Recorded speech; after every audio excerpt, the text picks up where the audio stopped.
Hello everyone, welcome back to Dakota's Political Circle, and today I'm doing a Senate prediction video for you guys. And the reason I'm doing a Senate prediction video this early, if you haven't seen my last video, is because the election is close to 30 days away, so I wanted to do a prediction video early, so by close to election day, I have a more accurate prediction and a more recent prediction than doing one on the 15th, because if I did one on the 15th and then did one close to the election, it would be almost the same exact map. So I think it's just better to do it now. That's what I talked about in my last video. If you want to see that, I talked about it on there as well. But yeah, I'm going to start this right now. So I'm going to do the Senate prediction video right now, and I just wanted to show, and I'm also going to talk about certain states as well in depth, more than I usually do, because we're getting very close to the election, and I really want to give exactly why I feel about certain answers I do.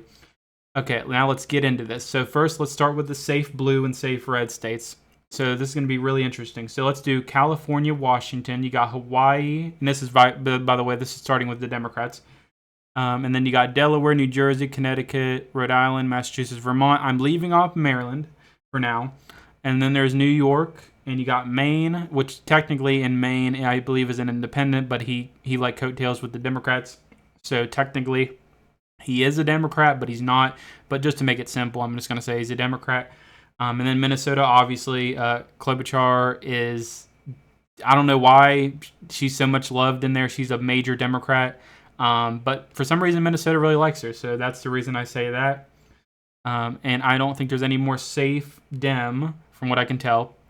So now let's do this. Now let's do the safe Republican states.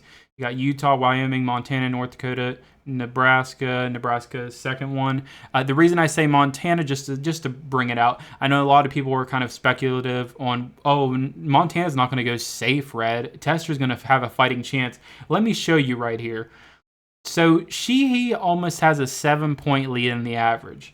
And then if you look at it right here, in the most recent one, he has a +8. I think by election day, Sheehy's going to be dominating Tester, and it's really going to show that Montana's a lost cause for the Dems. So I do think Montana is safe red. I've said it for like the last couple of predictions, and I'm still sticking to it because Montana has been shifting to Sheehy for several months, and by election day, he's going to win the state by over 10 points. It's just going to happen. And I just wanted to make my point on that one because a lot of people try to call me out for it, and it's very simple why. Sheehy's just overperforming. It's just, I mean, it's Montana after all. Something that West Virginia couldn't do with Joe Manchin. They're doing it with Tester, surprisingly. And then there's Missouri, Tennessee, Mississippi. You got West Virginia finally in the safe red column over Joe Manchin's seat. Then you got Indiana in there. And I believe there is no more safe red from what I can tell. And I know a lot of people will probably say Florida and Texas, but I'll get back to that in a second. So for now, you got 49-40. So let's do likely Dem. So likely Dem states. I would say Nevada. It's basically a lost cause in Nevada now, just to show you right here. Nevada's a lost cause. Rosen is dominating in Nevada, which is surprising because Nevada is basically a swing state right now. And it's just crazy how much Rosen is loved in Nevada. It's just so odd. Why? I really don't know why, but Rosen is very much loved and is just cooking Brown. So I do think Nevada's just going to mop the floor with the Republican. So let's go into the next one. So I would say New Mexico. I think New Mexico will just be in line with the presidential election. Before I thought it would be lean, but I do think it's just going to go in line with the presidential election at this point. I don't think Trump's going to get that major of a shift, and I don't think the Senate's really going to get a major of a shift, even though they have a popular senator that is running for office. I mean, not popular senator, a popular person running for office for the Senate that a lot of people like. But I do think it's just not going to work out anyway for the Republican, even if he is loved to a certain degree. And then I have Virginia. Virginia is going to do, I believe Kaine is going to overperform in the state more than at the presidential level than Harris. So that's why I think that Kaine is very much loved in the state of Virginia. Very odd, but I mean, he is, surprisingly. I don't think there's any more any more likely blue. Now let's do likely Republican. So I have one here, and I have Florida. Reason being, I think I think I can't remember I think it's Rick Scott. Yeah, Rick Scott. I think Rick Scott is going to underperform because he usually does underperform in elections. So I do think Rick Scott will underperform in the state. Look right here, Scott has a 4-point lead as of right now. Obviously, most recently as a +1. That's just not accurate. But I do think Rick Scott is going to underperform. He usually does underperform in elections. He's liked, but not liked a lot in the state of Florida. So I would say a likely scenario is more realistic in my opinion. And then I also have Ohio in the likely scenario. I know a lot of people are going to call me out for that because if you look at polling right now in Ohio, you have Brown by 3.3. But if you look right here, Brown is starting to go down a tiny bit with and there's also been some polls that haven't been added to the RCP average that have ties with Moreno. So I do think Ohio is going to start pulling for Moreno more than Brown, and I do think in the end it is going to be a likely scenario. I think it'll be a massive uptick for Republicans. You could even say lean, but the reason I'm saying likely is because I really do think Ohio is going to show out for both candidates for Senate and for the presidential level. At the presidential level, I'd say safe, but I do think at the Senate level, Brown will go down, and by a decent amount. I think it'll be a shock to some people, but I do think it'll be a likely scenario. Possibly lean. It's close. It could be a lean as well, but I do think he's not really liked that much. So I would say Brown is going to lose by a significant amount, and polling will be wrong. And I do not have any more likely Republican. So now let's go to the lean Dem. I have two here. So let's go with Arizona. The reason I say Arizona could be in the likely for Dems, but the reason I say lean, I think Kari Lake has more of a shot than Brown does in Nevada. I think Kari Lake has more of a shot than Brown. The main reason being she's liked, but just like with New Mexico in a way, it doesn't really matter. For some reason, Gallego is just so liked. A lot of people think he's a moderate, and I just don't think it's accurate. But for some reason, he's really pushing that moderate viewpoint, and a lot of people are grasping to it. Now, I do think Kari Lake will overperform a little bit than the RCP average is stating. That's the main reason I'm saying lean, but it could go to the likely scenario. It really depends how Kari Lake does. But if she does end up losing, I really don't think Trump should ever put her up for a position ever again, unless it's like the House of Representatives or something, or like a cabinet position. But I don't think Kari Lake is going to do well. She's going to go by a lean margin. That's what I think is going to be ended up happening. So the lean for the Dems, so they do win Arizona. And then I also have Maryland going in the lean. I think Hogan. I think Hogan will perform well in Arizona. I think he's going to perform well in Arizona. Hogan's going to do pretty well. But I do think at the same time Hogan will in Maryland. I think I said Arizona. In Maryland, I do think Hogan will do well, even though obviously most polling that came out also Brooks 11, 15, 7, 5. I do think Hogan does well and overperforms polling because he is a popular governor. He was a very popular governor. But I do think in the end, Maryland is going to vote for also Brooks. So in the end, I do think it's going to be a lean margin for the Dems. Maryland is going to go for the Dems like usual, but it will be closer than expected. So I would say lean margin for Maryland. So Hogan does end up losing, even though he is a rhino. I do think it would be an advantage for Republicans, but at the same time, with Maryland, they're going to go for the Dems regardless, unless you're like a governor or something. Okay, now for the next one. Did I go with lean? Okay, no, I did not go with lean yet. So lean Republican.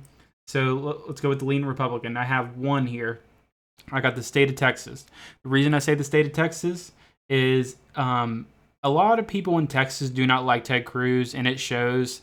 For some reason, he is very not liked. I think it's because of the Cancun thing that happened, and not a lot of people like Ted Cruz in Texas after that. In my opinion, I like Ted Cruz more than the other guy in Texas, but that's my opinion. Texans are a completely different breed and probably care about their state more than they care about Ted Cruz, which is understandable.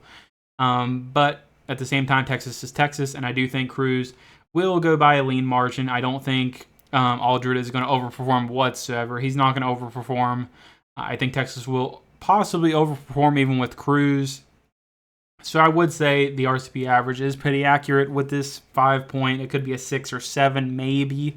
for Ted Cruz, but he does end up winning by a lean margin. That's what I expect. Ted Cruz, for some reason, sucks at elections in Texas, but I do see him ending up winning. And so far, it's 52 to 48, and I have 3 more states left, and this will actually be all lean margins, and I'll show you exactly if any of them for Dem or Republican. I'll go by each one. So Wisconsin, Michigan, and Pennsylvania. So let's start with Pennsylvania. Actually, no. Let's start with Wisconsin. And the reason I say Wisconsin here is tilt. Is because even though Baldwin's doing pretty well over Havanti, the reason I think Wisconsin's going to overperform at the Senate level as well, but not as much as Trump. So I do think it's going to be a tilt margin. It could be a lean margin. It's very, very possible it could be a lean margin. Possibly by election day, I might change my opinion. But I do think Wisconsin is going to overperform in the Senate level as well, but not enough like Trump will. So I do think Havanti is going to fall short by a degree, but it could be close to a lean margin. Out of these states, I think it's going to be close to a lean margin. But I will not say lean margin yet. Now let's do Michigan. Now I do put Michigan in the tilt blue column. The reason being, I'll show you right here. The reason I put Michigan in the tilt column is Rogers is starting to have a comeback to a certain degree over Slotkin. Now obviously Slotkin's leading by 3, but remember, Trump's doing pretty well in Michigan, and if Rogers can get a Trump bump in Michigan, Rogers can win the state. Now, in my opinion, I don't think he wins the state, but I think it'll be very, very close. I think it'll be closer than Wisconsin at the Senate level.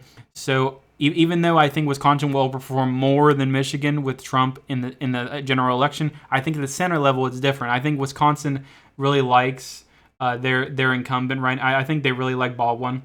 So that's the main reason I say Wisconsin's probably going to be going blue.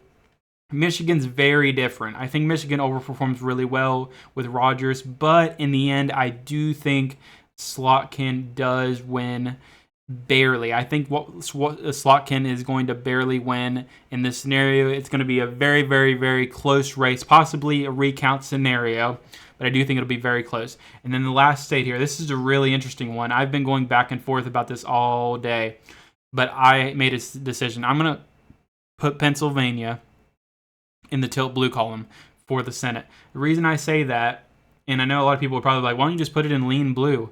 The reason I say that is Casey is falling in polling dramatically. And McCormick is on his tail. And I'm even surprised because I think McCormick's a horrible candidate. But McCormick is proving everybody in the Republican Party wrong because he is right on Casey's tail. And I think it is very possible that McCormick can win the state of Pennsylvania. And the reason I say tilt blue is because I need to see a little bit more from McCormick before I make a decision to turn it red. But I do think Pennsylvania will be the closest out of these 3 states in the Senate level. I think it'll be very, very close. I would definitely say recount possibilities in Pennsylvania. It's very possible this could go to a recount at the Senate level because I do think McCormick's going to push Casey to the limit, especially when it gets close to Election Day. I think you could see maybe a Casey +2. And that is a scenario where McCormick can overperform and really win in Pennsylvania. And I know a lot of people will say, well, Trump's not going to overperform in Pennsylvania because Trump usually goes in line with the polls. Well, yeah, Trump, but this is McCormick. McCormick's a little bit more appealing than Trump to a degree. Now, in polling, it looks like he isn't. But I do think McCormick appeals to a lot more moderates than Trump does in Pennsylvania. So I do think McCormick's going to overperform by a decent amount. So if this polling gets to like a +2 Casey, I do think McCormick is probably going to win the state of Pennsylvania. But for now, I'm putting tilt blue. I'm not going to go too far. But I do think McCormick is gaining ground and doing so well in the state of Pennsylvania. But this is my election scenario right here, 52 to 48. And if you look at the RCP average right here, just to show you, they have, if you could look at the no toss-ups map for the Senate, they have 51 to 49. So they have a one less than what I do because I have Ohio actually winning for the Republicans. But these 3 states are really interesting to look at. Trump could have the trifecta and have 55 right on the bat right here if he wins all 3 of these states. I think he's going to have a buy one, get one possibly. He might possibly win Pennsylvania, Wisconsin, and then, he might win Pennsylvania, Michigan, and then lose Wisconsin. Or he might win Pennsylvania, lose Michigan, and lose Wisconsin. Or he might win Michigan, lose Pennsylvania, lose Wisconsin. I think he's going to get one or possibly 2 of those states in the end.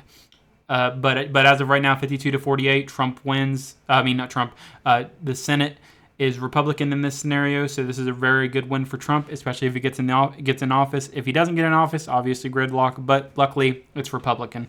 But yeah, guys, that's the end of this video. I just wanted to talk to you guys about my Senate prediction for the month of October. I know it's very, very early, but I really wanted to post it early so I don't do it too close to the election, because my final video that I do for the Senate will be very, very, very close to election day. So I do want to have a close to a 30-day window from the last video that I have for it. The governor prediction will be a little bit different. I think I'm going to do the last governor prediction right before the presidential election prediction, the last one I do. And then the Senate will be just like how it is after the presidential. Or actually, I might do the Senate before the presidential just because it makes a little bit more sense. I might quite possibly do that. I'll decide on that in the end. But anyway, guys, I hope you enjoyed this prediction. Let me know in the comments how you feel about this. I know a lot of people are going to argue about the Pennsylvania, Michigan, Wisconsin, and possibly Ohio. But anyway, guys, hope you guys enjoyed. Thank you guys so much for watching. I'll see you guys in the next one.